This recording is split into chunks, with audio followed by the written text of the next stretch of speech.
Arif, ya, beliau dari Semen Batu Raja. Nanti beliau akan memperkenalkan diri, ya, sekaligus nanti memberikan materi. Jadi sebelum mulai, saya menginginkan kita sepakat dulu begitu ya, sepakat terkait kontrak. Kemudian saya juga akan tunjukkan ya apa saja materi yang akan disampaikan selama 1 semester, gitu ya.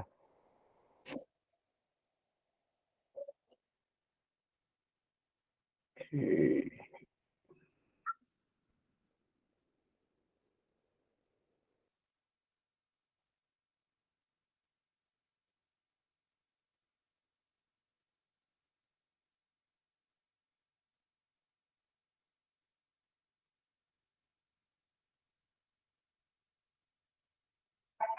Oke.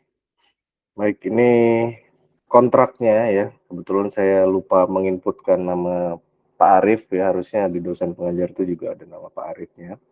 Mungkin nanti saya akan perbaiki. Intinya yang akan saya sampaikan ya seperti biasa yang harus kita sepakati bersama begitu ya. Nah, ini harusnya 75 nih. Sorry ya, mungkin belum diganti.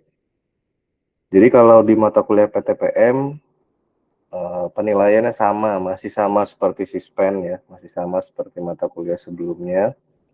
Untuk UAS itu bobotnya sekitar 50%, UTS nanti 30, tugas 10 dan kuis 10%. Jadi untuk kalian karena mahasiswa masih semester awal begitu ya, jangan beranggapan Pak kalau saya ngerjain tugas dan kuisnya rajin kenapa nilai saya jelek. Ya.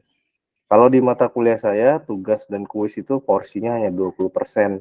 Mau kalian ngerjain tugasnya bagus gitu ya, mau ngerjain semua tugasnya, ya mentok cuma 10%. Jadi jangan berpikir kuliah itu hanya mengerjakan tugas terus dapat nilai bagus gitu ya.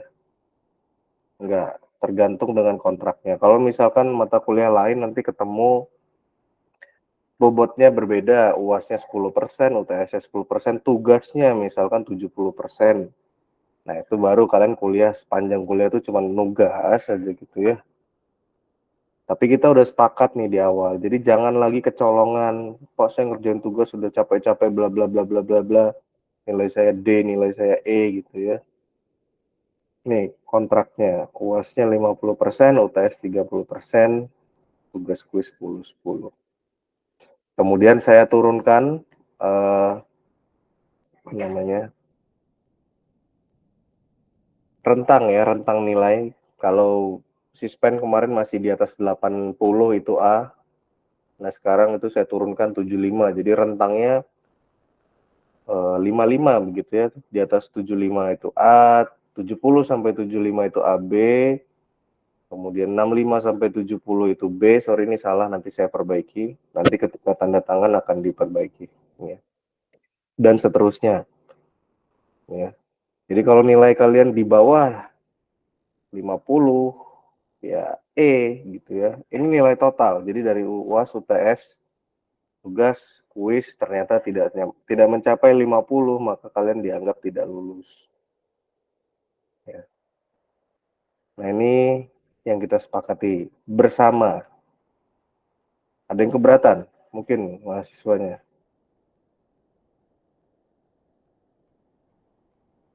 Nggak ada ya. Kalian tidak mau juga dinilai terlalu rendah gitu kan. Kalau misalkan saya buat A itu di atas 60, ya berarti kan saya menganggap rendah kalian lah. Angkatan 2022 ini nggak punya kemampuan. Saya turunin aja serendah-rendahnya kan. Makanya kalian mau direndahkan seperti itu. Berusaha lah, berusaha supaya ITERA mencapai standar yang bagus. Saya udah set di semester lalu di atas 80, ternyata kalian belum sanggup. Saya masih berbaik hati gitu ya, masih saya turunin. Alhamdulillahnya ya untuk PTPM tidak sepenuhnya nilai dari saya, karena kalau dari saya ya saya pelit ya, saya pelit nilai. Kalian mungkin sudah mengalami. Saya kalau masalah nilai pelit. Alhamdulillahnya ada Pak Arif nanti yang akan memegang sekitar 30% ya, jadi UTS itu pure nilainya dari Pak Arif, nanti ketika UAS baru saya. Nah, jadi dari bobot dan porsi itu udah kelihatan bahwa Pak Arif itu nanti akan mengajar dari minggu pertama ya hari ini sampai minggu ke-7. Ya, kemudian nanti setelah UTS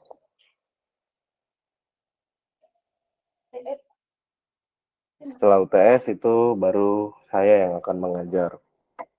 Ya, selama Pak Arif yang mengajar berarti kemungkinan akan online, tapi beliau sepertinya pernah menyampaikan akan offline ya. Ya Pak Arif ya? Iya Pak Pit, mungkin 1-2 kali lah nanti kita tatap muka ya, gitu. Oke, nanti mungkin masalah waktu akan disampaikan oleh Pak Arif kapannya, nanti saya akan infokan ke fakultas dan ke mahasiswa supaya nanti bisa bareng dapat ruangan gitu ya. Nanti, nah selama tidak offline berarti akan online terus. Nah, saya rasa nanti terkait dengan waktu fleksibel atau ditentukan dari sekarang nih Pak waktunya, apakah di hari tertentu, di jam tertentu, atau pokoknya kalau saya mau kuliah nanti saya infoin gitu. Mungkin untuk sementara ditetapkan fix aja Senin Senin jam 7 gitu Pak ya. Senin jam 7. Nanti Oke, kalau siap. ada perubahan baru kita infokan lebih lanjut gitu. Oke, siap Pak, siap. Itu ya teman-teman, berarti sudah mendengar langsung bahwa kalian akan kuliah setiap Senin malam jam 7 selama online ya. Itu akan digabung terus kuliahnya untuk kelas RA, RB, dan RC ya. Jadi silahkan hadir setiap jam 7 malam Senin. Kemudian nanti saya akan tunjuk ketua kelas yang tugasnya adalah untuk merekap absen ya dari teman-temannya. Bagaimana cara membuktikannya? Dengan screenshot. Screenshotnya yang kelihatan muka, kelihatan tanggal gitu ya. Nah itu cara membuktikan bahwa kalian memang mungkin hadir sesaat ya. Nanti akan dibebankan kepada ketua kelas. Kayak gitu ya teman-teman, berarti saya rasa tidak ada masalah terkait nilai. Saya sudah sampaikan, jangan lagi bertanya-tanya. Kadang-kadang mahasiswa ini suka nggak merhatiin, giliran di akhir protes, Pak kok nilai saya kecil, saya tugasnya banyak ya. Kalau di mata kuliah saya ini tugas kuis hanya 20%. Ya. Saya selalu menjamin kepada mahasiswa kalau misalkan kalian mengerjakan tugas dengan baik, mengikuti kuis gitu ya, hadir, saya jamin itu 7% itu pasti di tangan. Makanya silahkan ikuti perkuliahan dengan baik gitu ya. Ada yang mau ditanyakan dari teman-teman mahasiswa? Nah, nanti begini, kalian mungkin ada beberapa mahasiswa mungkin yang mengambil mata kuliah yang diampu oleh Pak Yuda. Beliau juga akan online. Misalkan waktunya berbenturan atau waktunya tabrakan, silahkan sampaikan karena kita mungkin sudah duluan ya, kita udah duluan nih slot harinya tuh di Senin jam 7. Jadi tolong sampaikan kalau nanti ada yang tabrakan jadwalnya, sampaikan Pak, mata kuliah PTPM sudah slotkan duluan di hari Senin jam 7 malam. Ya, jadi nggak ada alasan lagi kalian nggak masuk mata kuliah PTPM gara-gara ngambil mata kuliah Pak Yuda yang mungkin sebenarnya adalah mata kuliah pilihan. Ya, PTPM ini mata kuliah wajib. Jangan sampai mengorbankan mata kuliah wajib untuk mata kuliah pilihan. Tapi kalau kalian mau PTPM-nya ya silahkan aja. Ya. Saya dengan senang hati akan memberikan nilai E. Oke, ini adalah materinya nanti minggu pertama atau malam ini Pak Arif akan memberikan materi pendahuluan ya. Nanti juga akan sedikit menjelaskan terkait peralatan, sedikit karena nanti ada pertemuan khusus ya untuk peralatan. Kemudian minggu kedua ada analisis tempat kerja, ini seharusnya posisinya di minggu kedua, kemudian faktor yang mempengaruhi produksi. Ya. Nah ini yang termasuk penting kalau di mahasiswa tambang gitu ya, karena ini yang sering ketemu lah. Nanti mungkin Pak Arief bisa cerita lebih banyak karena beliau memang sudah berpengalaman gitu ya. Kemudian di minggu ketiga ada alat gali muat, nanti jenisnya apa saja. Kemudian menghitung ya, nanti akan ada perhitungan. Jadi kalau PTPM sedikit berbeda dengan Sispen, PTPM hitungannya lebih rumit ya dibanding Sispen. Kemudian nanti ada alat angkut, alat gali, kemudian ada owning operating cost ya, OO cost. Nanti itu ada di minggu 6 dan 7 atau nanti bisa minggu 6 saja. Nanti saya akan diskusi dengan Pak Arief. Baru selanjutnya setelah UTS ada peralatan untuk tambang terbuka dan tambang bawah tanah, ya, alat gali muat tambang bawah tanah, manajemen peralatan dan penanganan material, kemudian ada program linier, ya. Lalu terakhir nanti ada teori antrian. Jadi saya akan mengajarkan terkait dengan teori antrian. Ya. Nah itu materi-materi yang akan kita pelajari di PTPM selama 1 semester. Ya. Kemudian untuk tata tertib, saya rasa mahasiswa yang udah pernah online ya udah paham ya. Kalau bisa jangan terlambat masuk ke kelas, masuk ke Google Meet atau masuk ke Classroom, masuk ke Zoom gitu ya. Kemudian jangan berisik, pastikan mic kalian tidak bocor, apalagi kalau malam-malam ini kan biasanya mahasiswa banyak, apalagi yang di rumah gitu ya, ada keluarganya dan segala macam. Terus mic-nya bocor, nggak sadar, malah mengganggu proses perkuliahan. Jadi tolong diperhatikan. Oke, saya rasa untuk kontrak cukup ya. Izin saya mau pilih ketua kelas dulu ya Pak Arief ya, biar nanti ada yang membantu untuk proses perkuliahan. Ya, silakan Pak. Oke, untuk ketua kelas dari kelas RA ada yang mau mengajukan diri? Kalau mengajukan diri itu pasti nggak ada. Ya. Geraldo, jangan. Geraldo udah pernah jadi ketua kelas saya.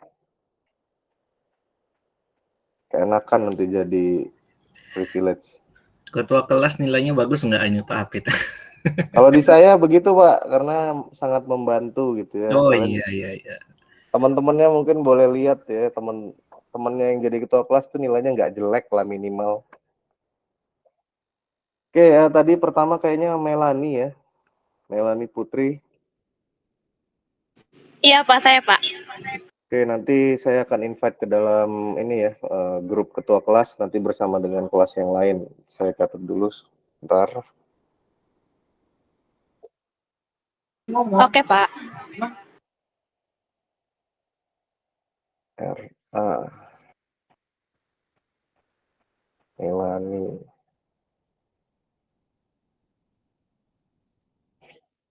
Kemudian kelas RB, ada yang mau mengajukan diri?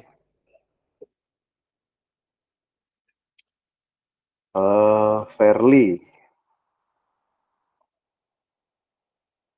Ya, jangan kira jadi ketua kelas enak gitu ya. Tugasnya juga banyak. Nanti saya akan suruh rekap nilai, rekap yang bertanya, rekap kehadiran teman-temannya. Jadi tugasnya banyak. Tapi insya Allah ya, insya Allah apresiasi dari saya sepadan lah. Nanti cincai lah sama Pak Arief. Ya. Kemudian kelas RC, silakan siapa yang mau.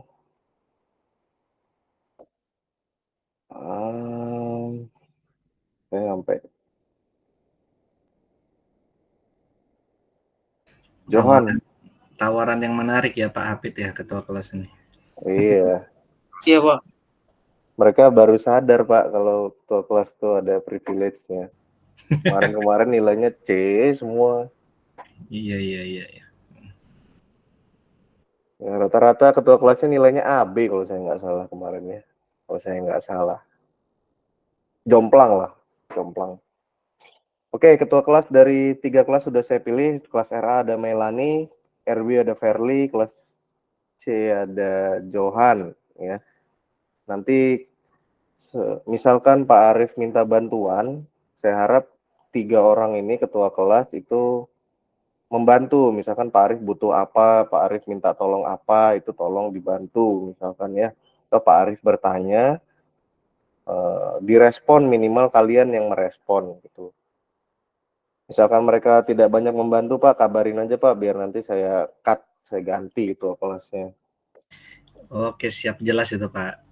Ya, kayak gitu ya. Jadi tugasnya sementara hari ini rekap dulu temennya yang hadir, ya, yang dibuktikan dengan screenshot. Kalian boleh misalkan pakai Google Drive, temennya suruh ngumpulin gitu boleh, atau kalian mau temennya ngirim screenshot ke WA kalian sendiri masing-masing, terserah. Yang penting kalian punya rekapnya, punya buktinya, ya.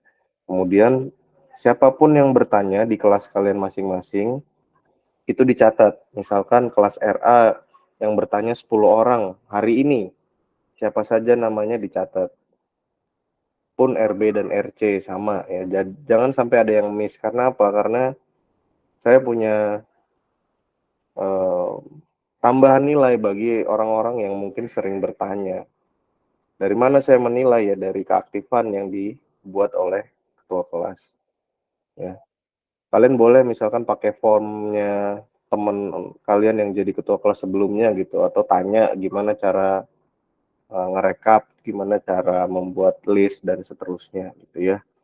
Silakan dikondisikan, nanti setiap 3 minggu sekali saya akan tagih kepada ketua kelas, jadi tolong dibuat ya. Oke, saya rasa kesepakatan sudah dapat, ketua kelas sudah dapat gitu ya.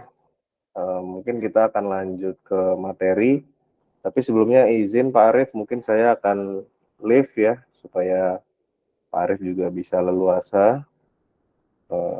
Oke, silakan Pak. Nanti kalau misalkan, oh ya, saya infokan sebenarnya kuliah itu kan 1 SKS itu 50 menit. Jadi kalau 3 SKS berarti 150 menit. Cuman kalau misalkan Pak Arif nanti ketika mengajar dirasa cukup, boleh selesai aja, nggak usah ditunggu gitu ya. Oke, siap Pak. 100 berarti 40 kali 3 ya, benar? 50 50 kali kali 3, 3 ya? iya, 150, 2 jam 2 setengah, jam benar? setengah, ya 2 jam setengah, itu defaultnya. Tapi kalau mau lebih cepat boleh, mau lebih lama juga silahkan Bang, saya sih sepakat aja. Oke Pak, jadi bab 1 dulu gitu Pak ya? Ya, bab 1. Oke. Oke, kalau gitu saya ucapkan teman-teman silakan mengikuti materi yang disampaikan oleh Pak Arif. Beliau memang orang yang ahli di bidangnya begitu ya. Banyak ilmu yang bisa kalian ambil. Saya harap tidak disia-siakan kesempatan ini karena beliau hanya mengajar sampai minggu ke-7 begitu ya. Baik, kalau begitu saya serahkan pada Pak Arif. Silakan Pak Arif. Oke, baik. Terima kasih Pak Hafid. Eh, saya belum menyapa kawan-kawan sekalian nih. Saya open cam ya.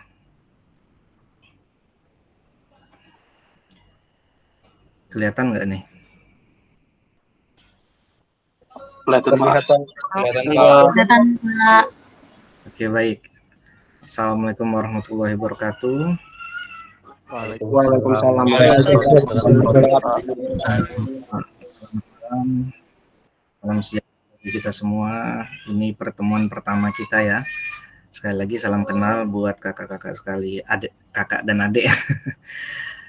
Rekan-rekan ya. Manggilnya anak kakak, adik atau rekan-rekan nih, bagus ini. Kalau Pak Hafid manggilnya gimana nih?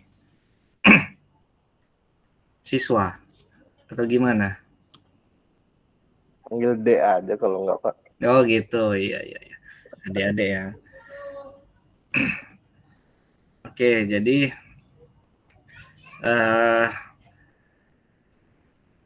saya izin perkenalkan diri. Jadi nama lengkap saya Arifianto Kemalahayat. Saya dari Lampung asalnya, asal dari Lampung, besar di Lampung, dan juga tapi saya kuliahnya di Unsri, Sumatera Selatan. Ini kelihatan ya sharing saya? Terlihat. Sudah, Pak. Oke, bentar.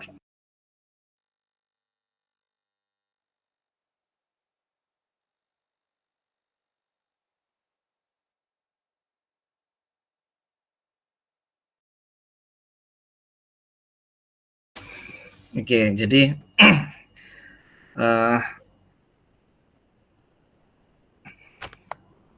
kelihatan ya, jelas ya? Sorry ya, saya agak kurang familiar nih dengan Google Meeting karena biasa kita pakai Microsoft Teams dan Zoom. Jadi ini agak meraba-raba juga nih ya. Kalau saya screenshot kelihatan nggak? Maksudnya full screen. Kelihatan. Jelas ya? Oke. Jadi salam kenal sekali lagi. Jadi seperti yang diinformasikan Pak Hafid tadi, saya akan mengisi ya, coba mengisi ngajar adik-adik sekalian dalam waktu 7 kali pertemuan. Jadi ada beberapa hal yang akan kami coba berikan secara khusus. Dari saya sih sebenarnya pengennya best practice based on field aja, berdasarkan di site gimana, kemudian apa aja sih yang dilakukan di site, jadi penerapannya langsung, implementasinya langsung di lapangan gitu. Jadi berbeda dengan yang di kampus ya, mungkin di kampus hanya teoritis. Jadi kalau saya mungkin dari ruang lingkupnya seperti apa kalau di perusahaan, kemudian apa sih sebenarnya yang dilakukan gitu. Dari definisi pemindahan tanah mekanis ini sebenarnya penerapan di lapangan itu kayak apa sih? Nah, jadi kurang lebih hal-hal kayak gitu yang ingin saya coba berikan lebih atau informasikan lebih kepada adik-adik sekalian gitu.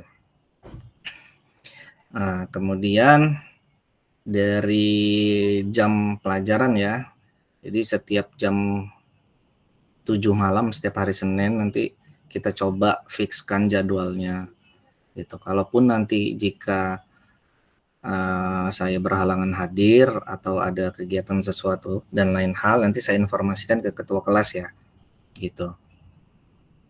Oke, ada yang mau ditanyakan lagi nggak nih sebelum kita coba masuk ke materi? Cukup, Pak. Cukup ya.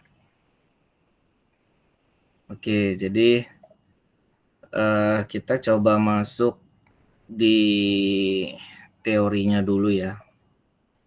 Oh sorry, di best practice-nya langsung. Jadi ini konten atau daftar isi yang coba saya buat untuk meeting kali ini.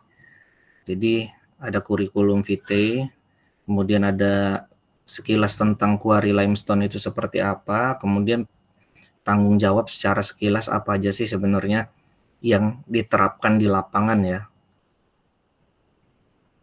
Apa aja yang diterapkan dari suatu mata kuliah nih, pemindahan tanah mekanis ini. Emang kalau kita ke perusahaan ngapain sih Pak? Nah, logikanya kayak gitu aja, pertanyaan simpelnya.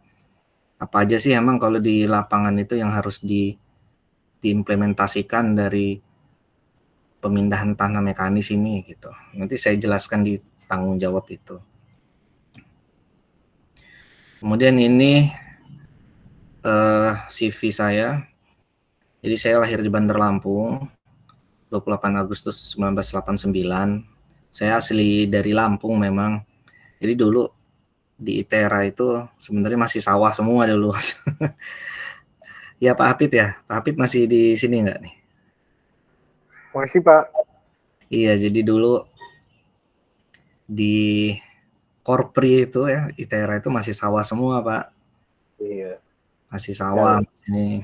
Cuman jelek lagi Pak. Iya jelek. Cuman sekarang udah berkembang pesat ya. Ini saya izin matikan ini ya biar bufferingnya lebih cepat, izin matikan video.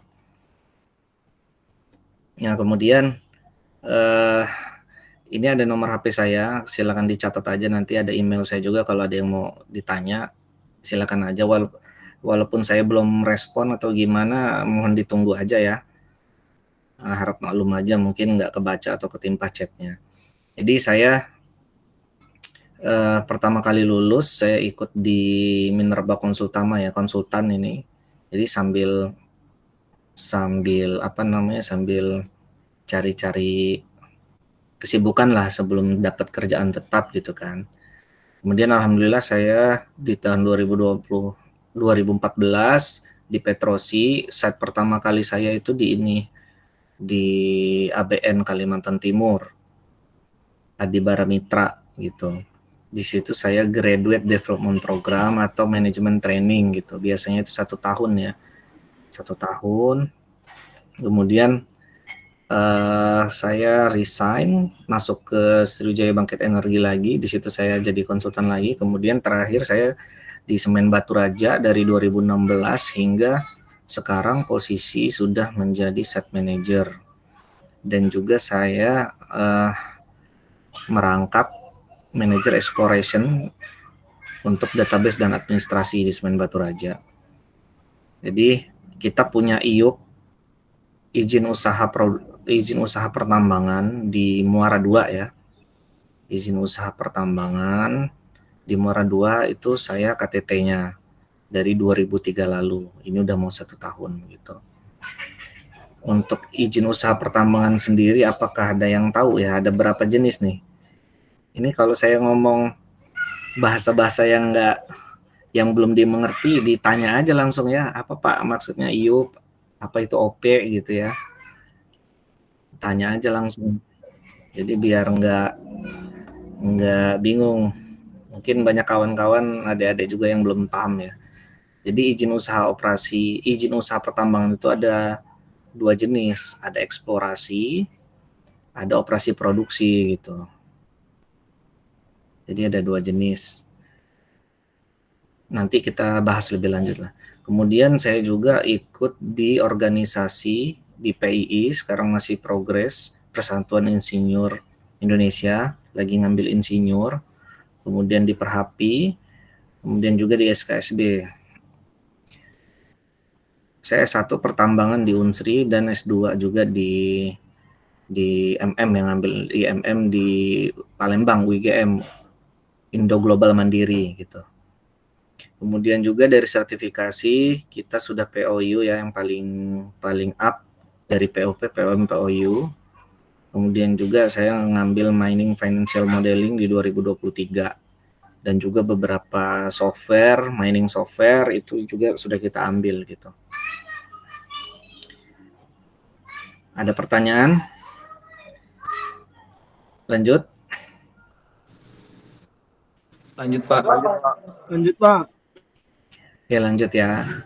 Nah ini untuk peta lokasi sampaian daerah ya, kurang lebih kalau dari kota Palembang kelihatan tuh. Jadi dari kota Palembang itu kurang lebih 4 jam ya. Kalau dari Lampung itu sekitar 6-7 jam jalur darat gitu.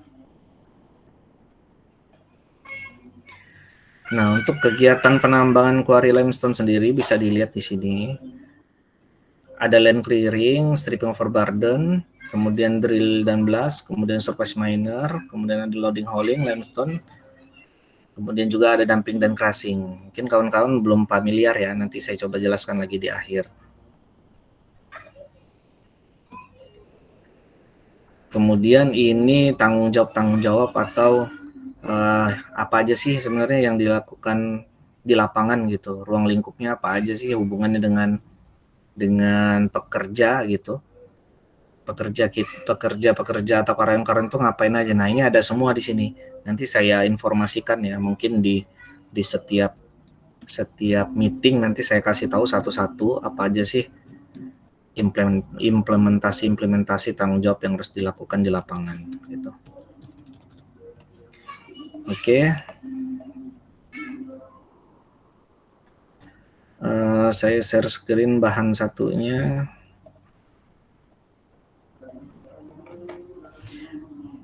Cukup jelas gambarnya?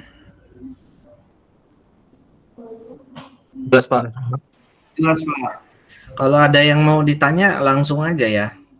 Jadi nggak perlu nunggu sampai akhir gitu, tanya aja gitu.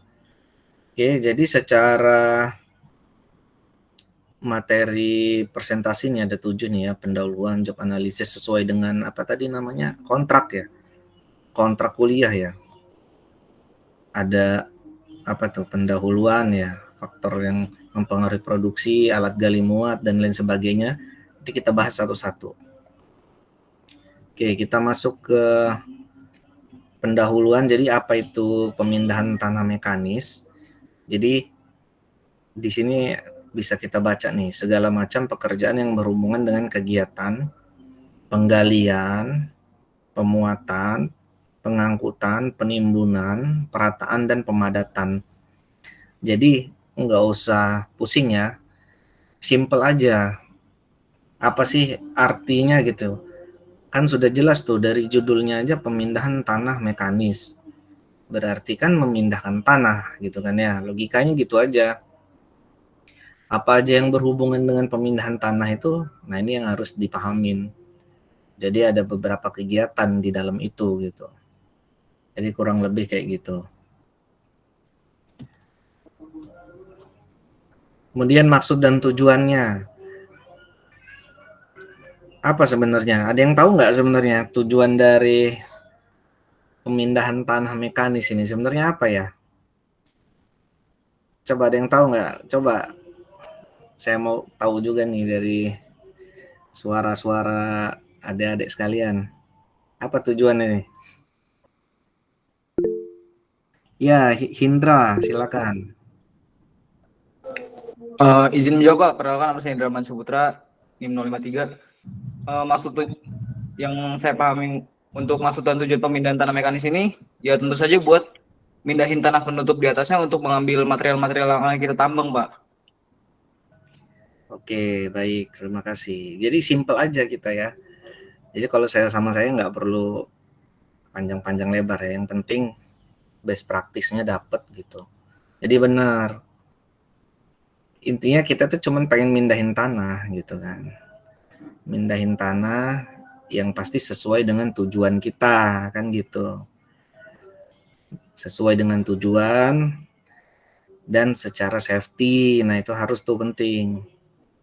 Secara safety, kalau mau ditambah juga sesuai dengan good mining practice. Nah, apa itu good mining practice? Dicatat ya, nanti keluar nih apa UTS nih, good mining practice. Nanti kalian coba carilah apa itu good mining practice. Jadi good mining practice itu ada 7, ada 5 atau 7 aspek. Saya lupa juga tuh. Nanti dicek aja. Kalau secara Capman itu ada 7 lampiran. Good mining practice itu ada di Capman 1827. 1827 itu kitab sucinya orang pertambangan. Jadi orang pertambangan itu cukup pegang satu aturan, yaitu dari Capman 1827. Kita ini dulu break sebentar ya, nunggu azan ya. Nunggu selesai azan ya. Sebentar.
Oke, baik.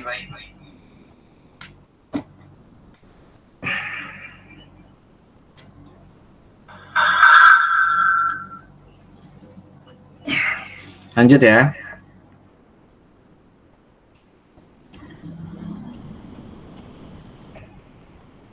Tadi sampai sini ya. Jadi tadi dari siapa? Hindra ya? Halo. Iya, Pak. Ya, jadi benar sekali jawabannya kurang lebih seperti itu ya. Jadi tetapi dalam proses pekerjaan pemindahan tanah mekanis kita harus sesuai dengan good mining practice tadi ya. Gitu. Nanti kita jelaskan lah panjang lebar apa itu good mining practice gitu. Satu-satu aja deh biar nggak pusing. Soalnya banyak banget nih istilah-istilah di dunia pertambangan ini yang harus kalian tahu gitu. Banyak banget. Nanti malah nggak optimal ya, malah nggak masuk semuanya nanti.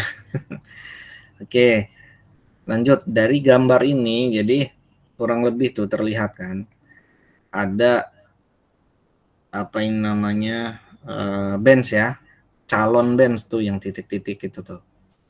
Calon bench udah pada tahu belum?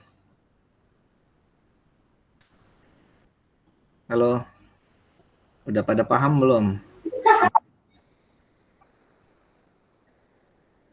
Nah, jadi dari calon ya, rencana ini akan dipindahkan ke apa nih, lereng ya, lereng gitu. Karena di bawahnya ada suatu mineral atau bahan galian ya yang berharga. Jadi itu tujuannya gitu. Untuk istilah-istilah tambang sini saya bantu jelaskan ya. Kalau yang di ujung kanan ini kursor saya kelihatan ya. Kelihatan, Pak. Terlihat. Kalau di kanan nih, ini disebut crash, sudut ini. Kalau sudut atasnya juga disebut crash. Kalau di kaki bawah sini, ini disebutnya TOE gitu. Kemudian ini ada lebar kan, ini lebar bench. Nah, ini lebar bench. Ada tinggi bench. Nah, itu istilah dalam geometri lereng. Jadi jangan ini ya, jangan bingung ya. Harus mulai hafal istilah-istilah dari tambang. Gitu. Kemudian lanjut gambar berikutnya. Ada yang tahu nggak di atas ini alat apa nih? Gambarnya nih. Ada yang tahu nggak ini alat apa nih?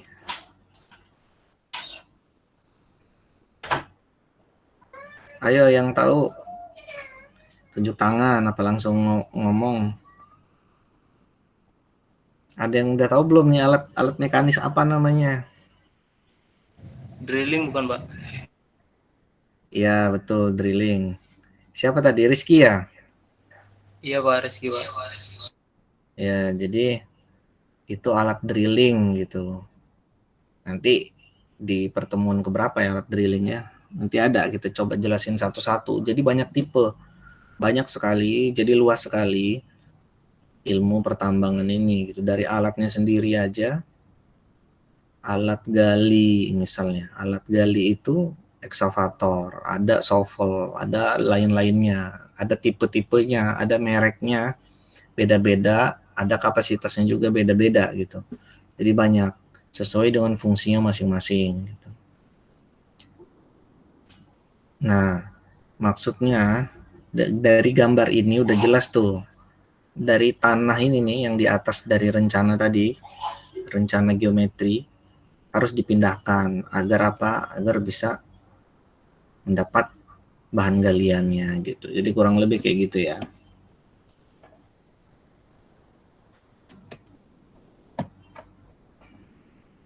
Nah, kemudian ini ada yang tahu maksud dan tujuan dari gambar ini? Untuk nutup lubang, Pak. Untuk nutup lubang ya. Siapa? Esther ya? Iya, Pak. Fungsinya kalau setelah ditutup lubang, emang kita mau ngapain ya, Esther?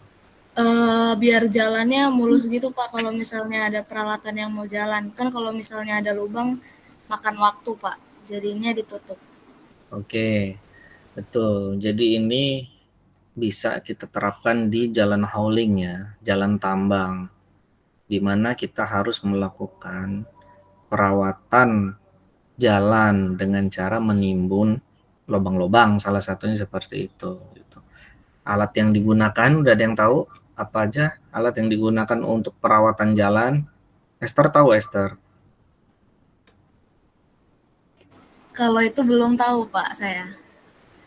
Jadi alat untuk melakukan perawatan jalan itu namanya grader. Grader nanti dicek aja. Nanti kita juga belajar di pertemuan keberapa nanti. Lanjut ya.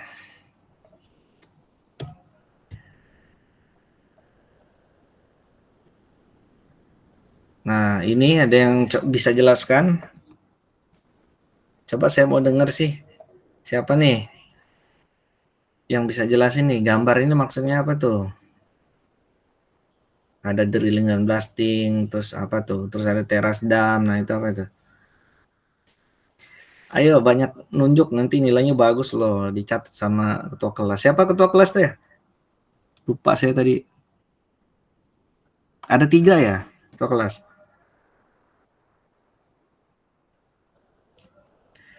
Halo?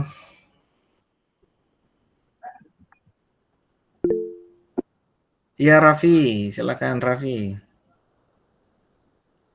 Untuk penjelasan gambar yang ada di PPT itu dimulai dari drilling dan blasting itu untuk metode pengupasan lapisan penutup atau overburden ya Pak. Kemudian setelah dikupas dan membuat bench, kita baru bisa eh, mencapai level dari bahan galian. Di sini adalah batu bara. Kemudian di situ ada teras dam, itu adalah tempat pengangkutan atau penimbunan dari hasil pengupasan tanah. Kemudian ada parit sebagai sistem water drainage di tambangnya, Pak. Oke, terima kasih Raffi. Jadi ini kayaknya udah pada paham semua ya. Berarti saya langsung aja ya. Ya Raffi ya, kawan-kawan udah pada paham semua nih kayaknya ya. Alhamdulillah, Pak.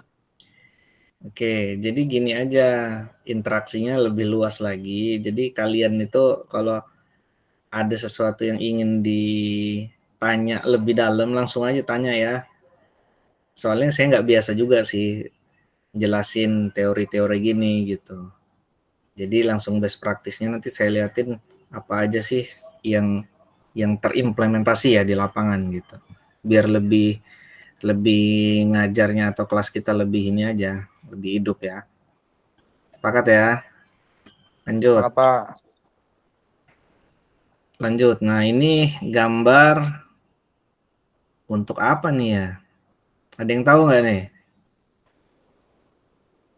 Ayo nunjuk lagi ya, siapa? Esther lagi, apa Raffi lagi? Yang lain lah. Mau dapat nilai nggak nih?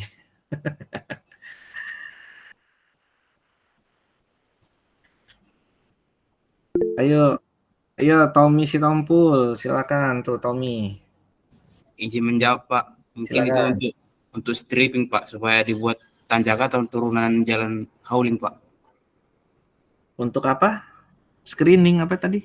Stripping Pak, atau pemotongan kayak tanahnya dipotong gitu Pak, timbunannya untuk membuat turunan atau tanjakan itu Pak. Oke, bisa juga. Jadi memang betul. Itu sebenarnya banyak manfaatnya ya dari kita ngekat itu ya, motong itu bisa untuk ngefill, namanya fill, ngisi. Jadi dalam pembentukan jalan itu ada 2 tipe. Ada fill, ada cut. Ada ngisi atau di cut, dipotong gitu untuk mencapai grade yang diinginkan gitu. Jadi sebenarnya cuman ada 2 cara itu ya. Kalau ngefill artinya ngisi, dia butuh material. Material dari mana? Ya dari sini gitu. Simple aja. Pindahin ke sini gitu. Oke, lanjut ya. Elsa mau nanya silakan. Pak, saya mau izin bertanya. Tadi kan Bapak bilang salah satu tujuan dari gambar ini kan banyak, Pak. Salah satunya untuk filling. Iya, Apakah bisa. ini juga bisa ditetapkan untuk proses backfilling, Pak? Maksudnya dari hasil itu? Bisa juga backfilling, cuman maksudnya di sini nggak kelihatan warna hitam batu baranya gitu. Ya kan, kecuali ada batu bara di bawahnya itu. Jadi kita memang melakukan backfilling ke area yang nggak ada batu baranya lagi. Sedangkan ini kan nggak tahu nih ada batu bara apa enggak. Bisa aja, asal tadi ya ingat ada warna hitamnya tapi ini nggak ada gitu. Paham ya? Oke, Elsa, ada lagi nggak? Ada pendapat lain nggak? Ini ada pendapat lagi nih. eh itu kan curam tuh kalau kita bentuk benching susah kan, benar nggak? Ini kan sudah ada, ini kan sudah ada bench nih terbentuk gitu kan ya. Anggap aja nih pit, tapi ini nggak dilanjutin tuh, nggak dilanjutin ke atas. Nah ini kan curam, jadi memang harus dicukur, harus di-cut semua, dipindahin ke sini agar ini tidak nimpa ke sini jadinya longsor. Nah itu bisa jadi salah satu alasannya. Gitu. Oke ya, lanjut ya. Nah kalau ini apa nih? Oh ada yang nanya? Oh ada yang mau jawab nggak? Mau jelasin? Mau Silakan. nanya, mau nanya yang gambar tadi sih Pak. Gambar tadi boleh. Gimana Hindra ya? Ya Pak. Itu tadi kan di situ Bapak bilang itu terlalu curam ya Pak. Ya. Itu maksudnya garis putus-putus di situ itu bakal dibikin terowongan atau gimana Pak? Itu kayaknya rencana itu. Rencananya itu hilang dipindahin ke kanan. Ini dipotong, ini hilang pindah ke kanan. Jadi lurus dia. Gitu. Oh, oke Pak. Oke, ada lagi nggak? Lanjut ya berikutnya. Ini tahu semua nih. Ayo siapa? Ayo dari 144, 143, masa nggak ada yang bisa jawab nih? Laser mining ya Pak, dredging. Siapa ini? Jason ya? Jason. Gimana Jason? Maksudnya apa? Itu kan singkapannya di bawah air gitu Pak. Jadi pakai kapal itu buat ngedredging atau ngikis lapisannya. Oke, ya betul. Kurang lebih benar. Kalau yang kanan? Kalau yang kanan kurang tahu Pak. Kanan kurang tahu ya. Jadi yang kanan ini artinya dibutuhkan suatu apa nih? Air yang di bawah, ini ada air yang di atas. Di sistem penambangan ada yang paham nggak artinya apa?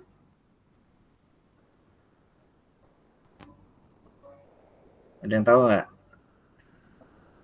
Sistem Dewa Tering tahu? Halo? Sistem Dewa Tering yaitu dari namanya aja water itu air kan, watering kan pengairan, ada de depannya berarti kan antinya kan. Nah, jadi ini tuh proses dewatering tuh kayaknya tuh. Ada pendapat lain nggak?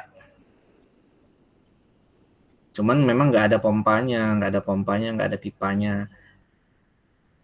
Jadi itu hanya semacam dam ya, dam atau bendungan itu ada air yang di atas, ada air yang di bawah. Jadi nggak tahu juga tuh maksud dan tujuannya apa tuh. Kecuali yang gambar kiri ya. Oke, lanjut ya. Tapi kalau nggak ini bingung tanya aja. Kemudian penggalian. Penggalian yaitu untuk keperluan praktis penggalian sering dilakukan penggolongan sebagai berikut. Jadi penggalian ini ada 3 ya. Soft easy digging yaitu untuk soil, pasir, sandy clay, clay sand atau Clayesen nih. Ini orang geologi nih yang lebih paham nih. Jadi dari artinya sendiri kan soft ya, soft itu kan gampang tuh, easy itu mudah, digging itu gali ya, jadi gampang gali. Medium hard sedikit susah lah gitu. Kalau very hard berarti ya susah gitu, artinya perlu dilakukan peledakan karena tidak bisa digali dengan kuku, bucket gitu atau alat ekskavator secara manual gitu. Kalau di medium hard untuk lempung, batuan lapuk itu biasanya masih bisa. Nah, kemudian dari penggalian ini sendiri sebenarnya ada ininya. Ada kalau nggak salah namanya Franklin chart ya. Ada yang tahu nggak Franklin chart?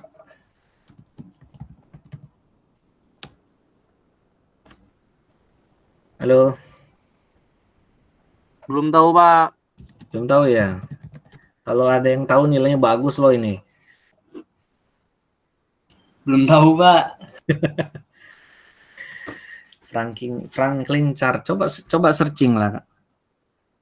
Searching coba. Nanti saya keluarin nih di UTS nih. Franklin chart itu apa, jelaskan.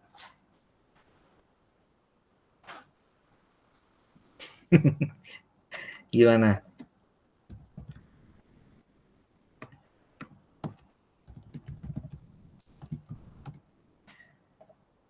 Franklin chart itu fungsinya untuk mengetahui kita akan menggunakan peledakan atau penggalian biasa atau menggunakan metode lain. Ini coba saya share ya, share yang di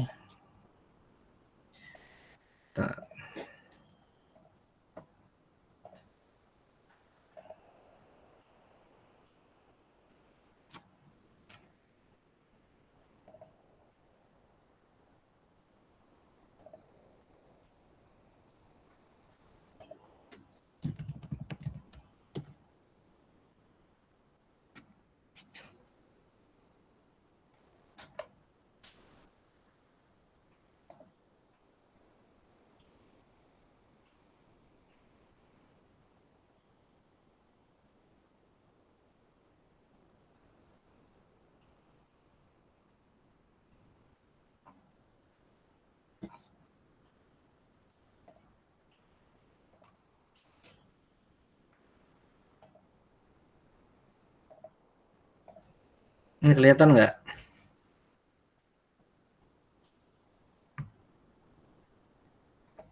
Kelihatan, Pak. Kelihatan, Pak. Nah, ini yang dinamakan Franklin chart gitu. Jadi ada digging, ada ripping, ada blast, ada digging penggalian, ripping tahu ripping? Ada yang tahu nggak ripping? Digging tahu digging? Wah, ini nggak tahu semua ya. Pak. Digging tahu Digging ya? gali, Pak. Oke. Kalau ripping? Kalau Robek. ripping itu Ripping penggaluan itu atau loosening seperti material, Pak. penambahan galian, Pak. Kalian tahu bulldozer nggak? Tahu, Pak. Yang belakangnya kan ada ripper tuh, ada kayak kuku. Kalau depannya itu kan kayak mangkok ya, blade kan namanya. Kalau di belakangnya itu namanya ripping kayak kuku. Nah itu ripping, dia tajam kuku-kuku gitu. Nah kalau blast tahu ya, peledakan ya. Kalau blast, nah ini blast ada dua, blast to fracture, jadi fracture ya kecil-kecil, ada blast to loosen, dia gede-gede masih gitu, dilihat dari spasinya. Fungsinya apa? Fungsi dari Franklin chart ini tadi untuk menentukan apakah suatu batuan itu dibutuhkan untuk melakukan digging atau ripping atau blasting. Dilihat dari mana? Dari sumbu X-nya itu apa? Sumbu X-nya itu adalah MPa nih, itu kekerasan ICS ya, Uniaxial Compressive Strength. Nah, ini nanti di kuliah mekanika batuan kalau nggak salah. Tentang geotek, analisa geotek juga ada UCS-nya gitu. Kemudian dari discontinuity spacing-nya milimeter. Nah, ini cari aja. Apa nih? Nah, jadi ditentukan gitu. Oke. Ada yang mau nanya?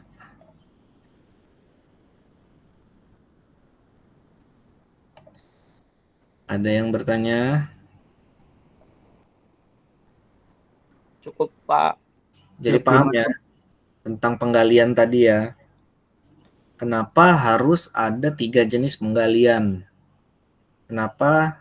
Karena tadi jenis materialnya ya, soft, medium, hard. Dilihat dari kekerasannya atau UCS-nya tadi juga bisa dibilang kayak gitu. Paham ya? Lanjut ke pemuatan.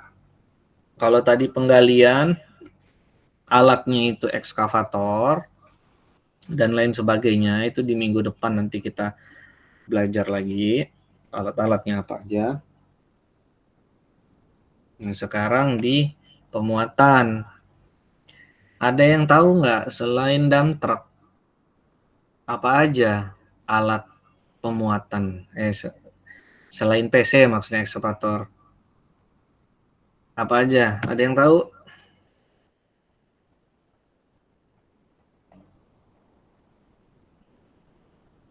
Ada yang tahu? Ketua kelas tahu nggak ketua kelas?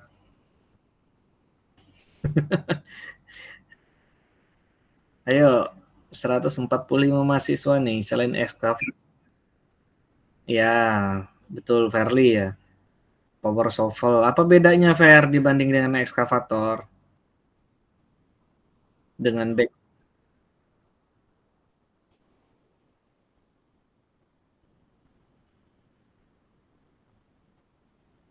pakai katrol ya, boleh. Ada juga pakai yang hidrolik nggak perlu katrol. Ya, yang lain apalagi? Jadi bedanya backhoe sama shovel, backhoe itu galinya ke arah diri dia. Lihat ya, di lapangan pernah lihat ya di pinggir-pinggir jalan ya. Ini 2022 udah pernah site visit belum? Angkatan 2022 ya? Baru beberapa, Pak. Iya. Iya, Belum Pak. semua, Pak. Nah, belum semua. Itu. Nah, kalau backhoe dia galinya arah ke diri dia. Kalau shovel galinya ke depan. Arah ke depan gitu. Nanti kita belajar lebih jauh tentang ekskavator itu sendiri apa. Nanti ada tipe-tipenya dan lain sebagainya. Kemudian nanti di UTS ya, nanti kalian harus bisa menghitung biaya sewa atau istilahnya mining cost ya. Cost dari masing-masing alat. Udah pada bisa belum? Ada yang udah bisa ngitung biaya alat muat gitu, owning dan operating cost-nya. Ada yang udah tahu belum? Ada yang udah belajar belum? Belum, Pak. Belum ya? Belum, Pak. Oke, diingetin ya, itu nanti saya keluarin tuh di UTS-nya, menghitung biaya ongkos produksi ya. Gitu. Oke, lanjut lagi di pemuatan ini, apa aja sih faktor yang harus, maksudnya yang mempengaruhi ya dalam proses pemuatan ini? Bisa dilihat tuh di tabel 9, tabel 10 gitu. Itu ada namanya bucket fill factor.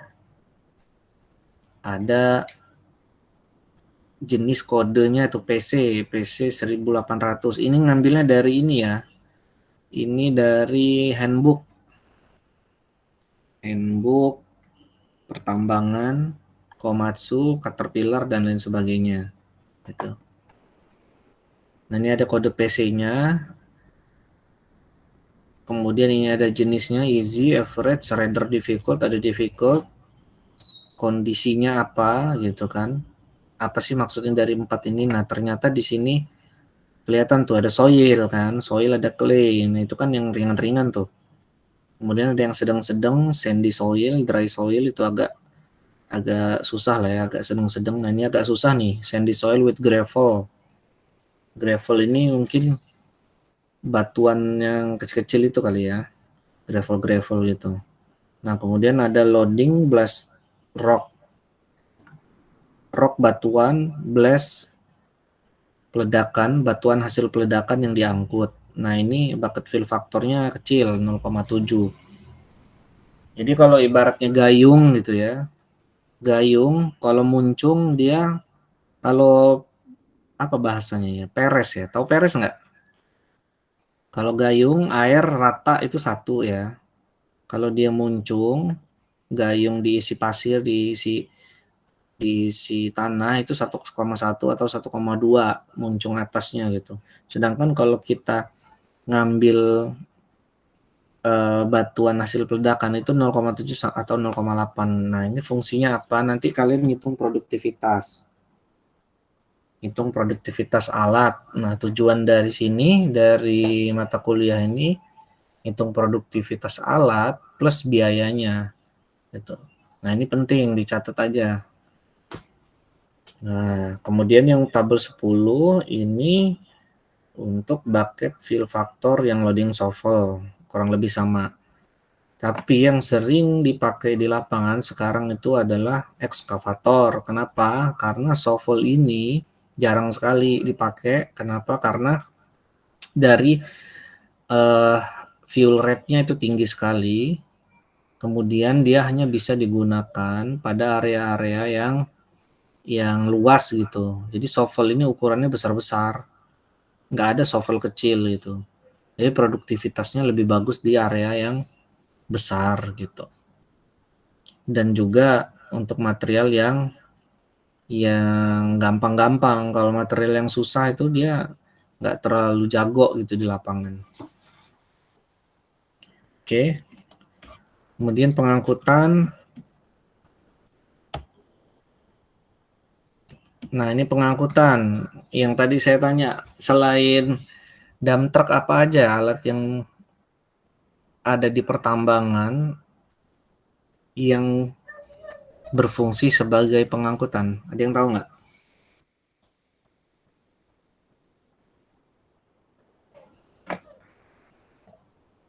Alat angkut apa aja selain dump truck?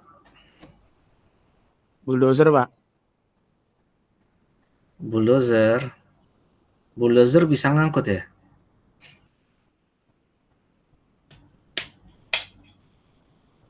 Ayo yang lain. Jadi dozer itu belt juga, Pak. apa? Conveyor belt. Belt conveyor. Bisa jadi. Cuman kalau belt conveyor tuh dia sifatnya statis. Ada lagi yang lain? Wheel loader, Pak. Apa? wheel loader. Excavator, Pak. Excavator. Excavator bisa juga ngangkut tapi sedikit ya. Ada lagi nggak? Itu loh yang ada HD, rel. Pak. Ya, HD bisa. Yang ada relnya itu loh. Haulage train, Pak. Iya gimana? Haulage train? Kereta, Pak. Ya kereta itu yang bener. Lori gitu. Jadi umumnya adalah dump truck. Kalau HD itu ukuran yang paling besar gitu ya. Conveyor itu juga bisa, cuman dia kan statis ya. Bisa juga itu pengangkutan. Nah, di sini yang harus diperhatikan dalam pengangkutan itu adalah density. Kemudian volume. Udah tahu ya bedanya ya, density sama volume ya. Paham ya? Kalau density itu, ada yang tahu nggak? Sebelum dijelasin. Esther mana? Tahu nggak Esther? Kepadatan bukan, Pak? Bedanya dengan volume apa? Hmm,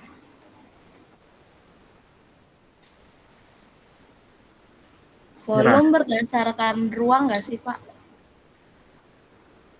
Ya, jadi simpelnya aja gitu ya. Kalau volume itu adalah, oh ya Raffi, gimana Raffi? Kalau density itu lebih ke kerapatan dan volume itu lebih ke ukuran besar ya, Pak? Ya, betul. Kurang lebih sama lah kayak Esther tadi ya, kepadatan ya, kerapatan. Jadi simpelnya, kalau volume itu kan bangun ruang ya, berat ya, ruang ya. Satuannya kan kubik tuh. Sedangkan ada namanya tonase. Tonase itu berat. Yang umum digunakan di lapangan itu adalah volume ataupun tonase. Fungsinya density apa? Untuk mencari tonase berat tadi dalam satuan ton bisa, kilogram bisa. Jadi cara nyarinya, cara cari volume konversi ke berat itu tinggal dikali densitas, gitu aja gampangnya. Ada yang tahu nggak densitas air berapa? 1000 ya kalau nggak salah, Pak. 1000 ya, Pak. Ya, jadi bahasa lapangannya yang gampang itu satu. Jadi satu volume air mau kamu kubik satuan apapun itu sama dengan, kalau kubik dia berarti ton ya, 1 ton air gitu. Atau kilo, gram per cc ya. Kalau itu kilogram sorry. Kilogram per kubik. Searching aja di ini ya, di apa? Di diktat ya atau di Google ya. Jadi itu satu kalau air. Kalau minyak di atas satu apa di bawah satu? Di bawah, Pak. Bawah, Pak. Oke. Kalau air raksa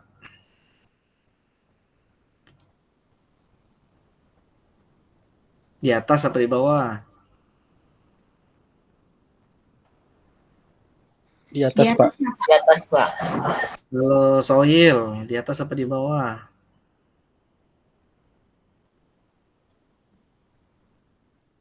Soil berapa? Ada yang tahu nggak soil berapa? Batu bara berapa?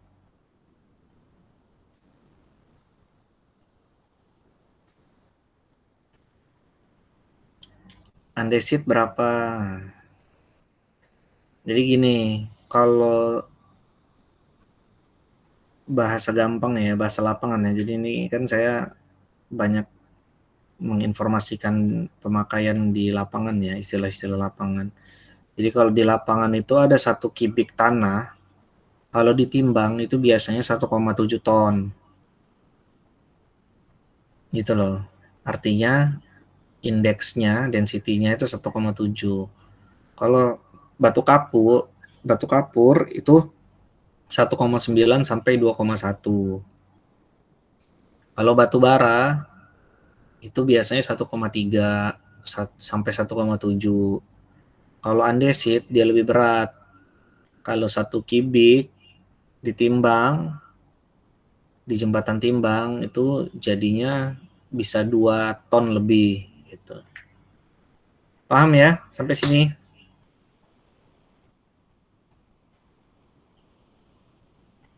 Halo. Paham, Pak.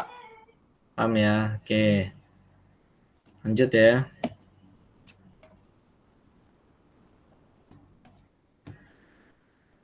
Ini tabel spesifikasi dump truck.